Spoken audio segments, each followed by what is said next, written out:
Hi, I'm Dr. Elliot Adam from ElliotOracle.com. I'm also the author of the award-winning Fearless Tarot, How to Give a Positive Reading in Any Situation, which is out now from Llewellyn Books. So if you appreciate an empowering approach to tarot, this book is really going to be a game changer for you.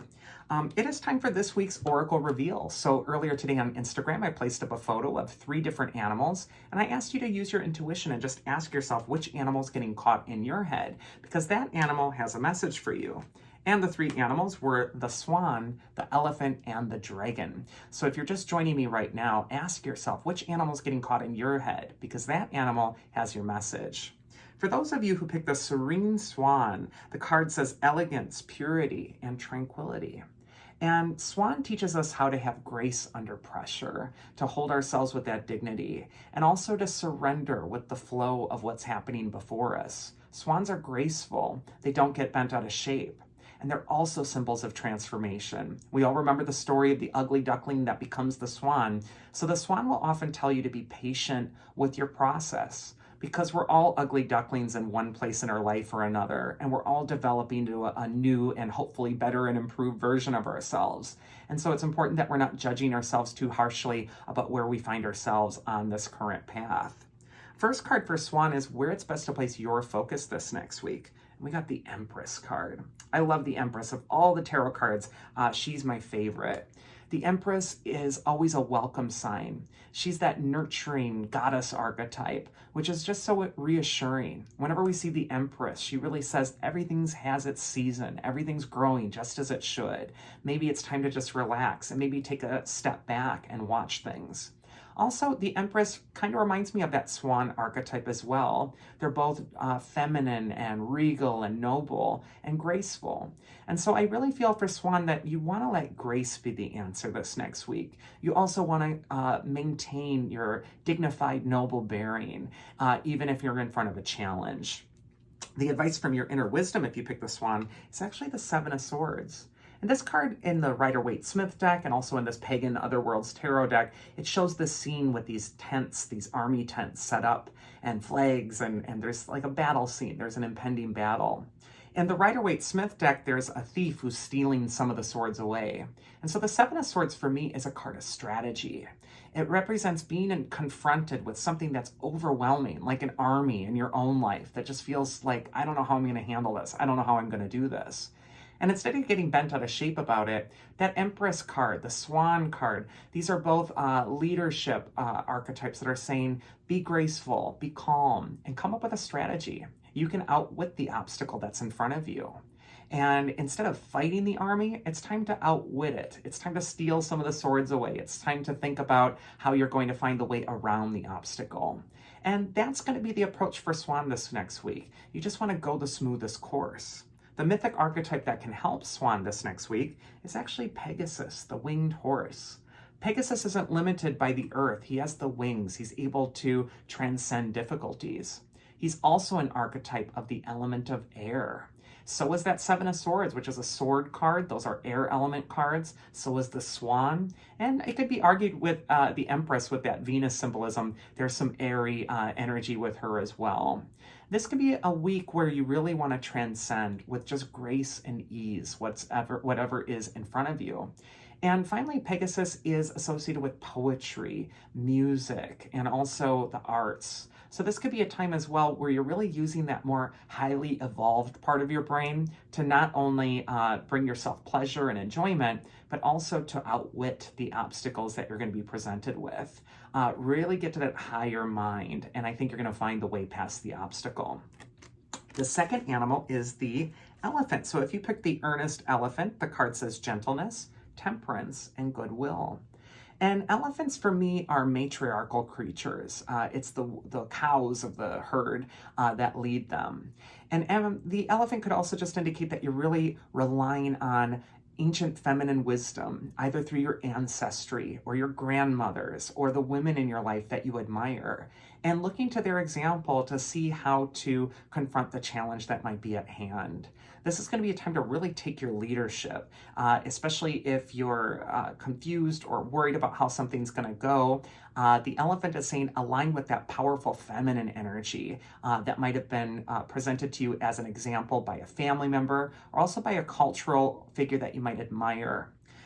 First card for elephant is where it's best for them to place their focus. And there we go. There's the Queen of Swords. I mean, this is the archetypal female power figure of the tarot.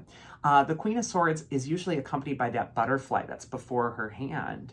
And that represents transformation and also the culmination of a transformation. The Queen of Swords is not a victim. She takes life's challenges and she finds the way to respond to them, no matter what it is. She doesn't cry about it. She doesn't whine. She doesn't worry about how sensitive she is. She just does the job in front of her. And she's fiercely independent. All the court cards in the tarot of the sword suit have these birds behind them in the cards. But the Queen of Swords alone has one solitary bird in the background of her card.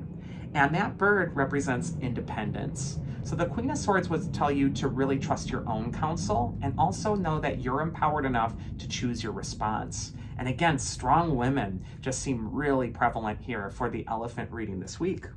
The second card is advice from your inner wisdom if you pick the elephant, and we actually get the Wheel of Fortune. The Wheel of Fortune just says that things are not always going according to plan. And the beauty of the Queen of Swords with the Wheel of Fortune is that they don't have to. You need to know that you are empowered enough to really handle whatever life is going to throw at you this next week. It isn't going to go according to plan. And instead of getting bent out of shape about it, really step into the empowered shoes of the Queen of Swords and say, you know what? I know what I need to do here. Also, the Queen of Swords has that sword which cuts things out of her life that she no longer needs or that leads to imbalance. So this could be a time when you really are excising anything out of your life that's really limiting you.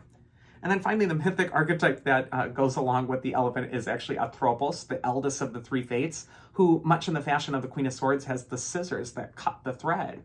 So again, we're getting this very clear message for elephant that this might be a week where you're cutting things out of your life that are no longer serving you, and you need to be unapologetic about it and know that that is the best response to whatever might feel like it's chaos.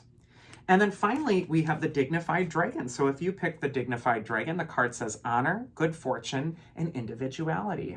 And dragons in China are definitely associated with good fortune. And they are associated with honor too. They're on a lot of noble crests, like of English monarchs earlier on, like the Pendragon. So dragon could be an archetype that you're really aligning with that's going to help you transcend your difficulties by really stepping into your honor, by stepping into your courage and your bravery, and also knowing that good fortune still awaits you. First card for Dragon is where it's best to place your focus, and we got the Eight of Wands, which says that things are speeding up for Dragon this next week. When I see the Eight of Wands, it's a card of processing a lot of information in just a short amount of time. So this is going to feel a little breathless, a little overwhelming, but the Eight of Wands is always a card of momentum too. You can see the 8 sticks are like arrows. They're all hitting their target. They're all in unison. So this could be a time to get organized in your thinking and also get organized in your response to all the information that you're getting inundated with at this time. The second card is advice from your inner wisdom, which is another Wands card, the Knight of Wands. Wands in the tarot, for me, when they come up in clusters, indicate growth. Even on these wands, you can see that they're like little tree branches with leaves sprouting out of the top of them. So this could be a time for Dragon where there's some growing pains going on. The Knight of Wands has to do with putting yourself in a new experience, or also something foreign, different, unusual, not the same old, same old. And you're going to be learning quick on your feet because there's something new coming for Dragon this next week, especially with that Knight of Wands. It's important to be open to different points of view and foreign ways of doing things, things that aren't the way that you traditionally do them. And then finally, the mythic archetype that's going to help you if you pick the Dragon is Themis and Nemesis. Themis is the goddess of justice and balance and truth. And Nemesis is the goddess of divine retribution. What these are indicating is that there's this law of karma that's going on around Dragon this next week. What you put out there is what you're going to get in return. And nobody gets a free pass. So this could say that you really want to be mindful of the energy you're bringing to your tasks and what's before you. And also to just keep in mind that what you're putting out will come back, both for good and ill. And that is this week's Oracle. I do hope you enjoyed it. If you did, you can always find me for a reading at elliotoracle.com. Otherwise, I hope you all have a safe, happy, healthy week, and I hope to see you again next week. So take care.